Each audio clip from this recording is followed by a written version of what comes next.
Coucou et j'espère que vous allez bien.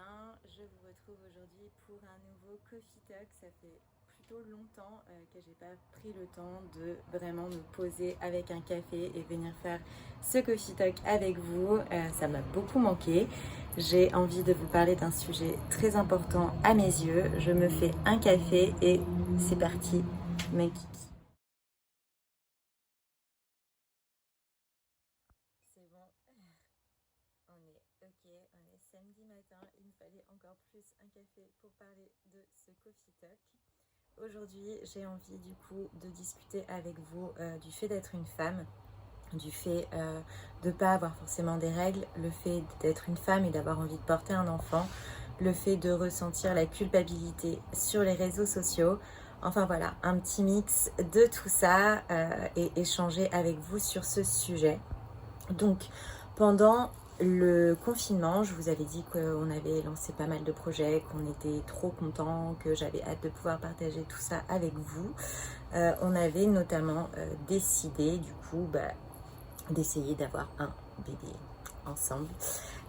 Il s'avère que, comme je vous l'ai expliqué dans la vidéo sur les conséquences des troubles alimentaires, une des conséquences que j'ai, c'est que j'ai eu plusieurs tumeurs au niveau du col de l'utérus et des opérations, et aussi que je suis en aménorrhée.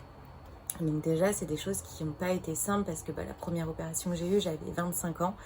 Et j'ai mis beaucoup de temps à me sentir femme, à accepter cette situation.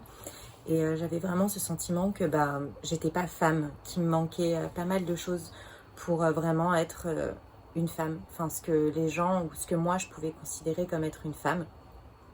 Puis le temps est passé, j'ai grandi, j'ai maturé sur la situation. Voilà, c'est une idée qui m'est un petit peu sortie de la tête. Et puis, même si jamais ça a toujours été un petit peu une relation d'amour et de haine mélangée avec mon corps, j'avais accepté la situation et c'était plus quelque chose qui revenait de extrêmement douloureux jusque-là. Et c'est vrai que du coup, en rentrant du confinement, en rentrant à Paris, j'ai pris plein de rendez-vous. Je me suis dit, voilà, je sais que j'ai ces problèmes-là. Mais je sais aussi que c'est pas impossible. J'ai fait plusieurs tirages de tarot.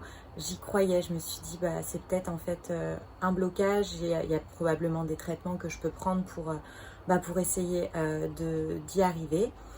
Et en fait, à ma grande surprise, pendant mon rendez-vous, moi qui y allais pour faire un bébé, j'ai appris que j'avais de nouveau une tumeur au niveau du col de l'utérus. Et là, ça a été un déchirement. Je me suis dit, mais en fait, je suis pas une femme. Enfin, je suis pas capable de pouvoir avoir des règles. On va me retirer mon utérus, peut-être ablation des ovaires. Enfin, ça a été tout un mix en me disant, mais un énorme rejet, vraiment, de penser que mon corps m'appartenait pas et que mon corps n'était pas celui d'une femme. Et ça fait 2 semaines que c'est super difficile. Et du coup, j'ai envie de vraiment faire passer ce message. On parle énormément de culpabilité sur les réseaux sociaux. On en voit qui disent « Ah, tu fais tellement de sport que tu me rends coupable. Ah, t'éduques tes façons de telle façon que du coup, ça me fait culpabiliser. » J'admets que de temps en temps, j'ai vu des photos ou des stories où je me suis dit, mais je suis même pas... Enfin, ça me rend triste en fait, parce que plein de gens révèlent leur c'est un sujet compliqué et du coup je suis émotive. Je vois plein de gens du coup annoncer des grossesses, annoncer que ils ont accouché et ça fait mal et on a 30 ans et on se dit mais moi c'est mon plus grand rêve et en fait peut-être qu'il se réalisera jamais. Et, euh, et pourtant je pense pas que... Enfin, même si je suis triste, j'en veux pas du tout aux gens et je trouve pas que les gens me rendent coupable parce qu'ils partagent leur grossesse. Je trouve pas que les gens me rendent coupable parce qu'ils parlent de leurs règles avec les culottes menstruelles.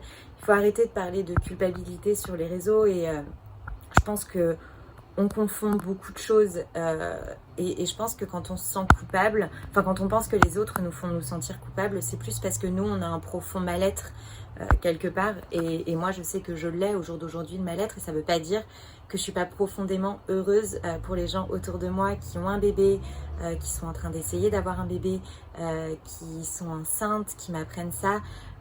Je reste mais tellement heureuse pour ces personnes-là.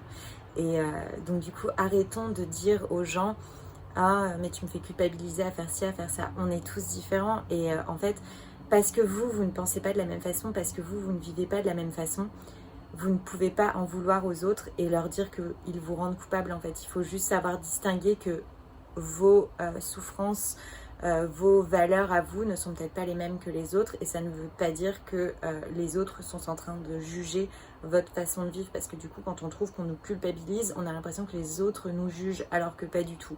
On est tous des personnes complètement différentes. Ensuite, pour en revenir au fait d'être femme, j'ai lancé un petit peu ce sujet-là dans mon compte perso. Je vous avais demandé qu'est-ce qui vous rend femme selon vous de façon physiologique, et c'est marrant sans l'être, mais tout le monde a dit un petit peu la même chose, d'avoir un utérus, d'avoir des ovaires, d'avoir des règles. Et en fait, quand j'ai dit à Clément, j'ai l'impression de même pas être femme, en larmes, il me dit mais tu rigoles, t'es probablement la personne que je connais la plus féminine et la plus femme qui soit, parce qu'en fait finalement être femme, ça me réduit pas à un utérus, ça me réduit pas au fait de pouvoir porter un enfant.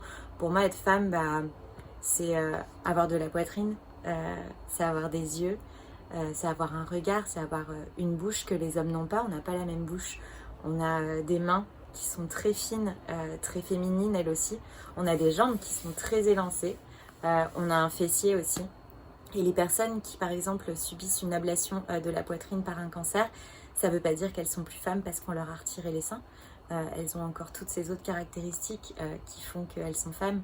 Et même s'il vous reste sur 15 caractéristiques, il vous en reste 13, ça en reste 13 en fait. Et du moment que vous êtes femme au niveau du cœur et que vous êtes femme dans votre tête, vous êtes femme. Et c'est pas un utérus et c'est pas un ovaire, c'est pas des règles qui font que vous êtes femme. Et surtout, vous échouez pas en tant que femme si c'est quelque chose qui peut pas arriver. Pour moi, ça va être une sorte de deuil, même si je continue encore à faire plusieurs rendez-vous. Je vais voir d'autres médecins pour prendre la décision finale qui sera pas simple, qui sera très compliquée à assumer. Mais voilà, je continue d'y croire un petit peu et sinon, on passera sur un plan B.